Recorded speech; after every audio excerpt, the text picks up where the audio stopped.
So today in Judges 18, we hear about this Levite who creates his own ephod, and he creates his own gods, and he creates his own worshiping place. And you start to really see the breakdown, the falling apart of God's people and their covenant. You know, from Joshua to now the end of Judges, it's getting worse and worse. And here we see a Levite who was supposed to be someone living among the people, living and pointing them back to God Almighty, to be an example of what it meant to live and walk with God. And this Levite is anything but.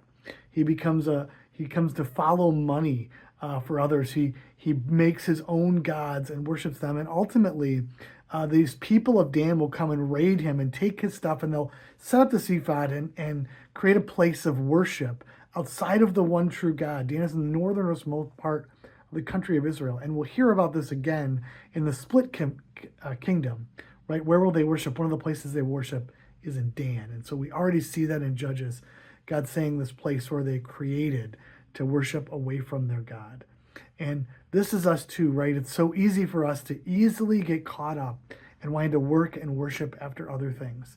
May God continue to keep us faithful and true, following after his son, Jesus, who loves us and cares for us. God's blessings as you go through your reading today.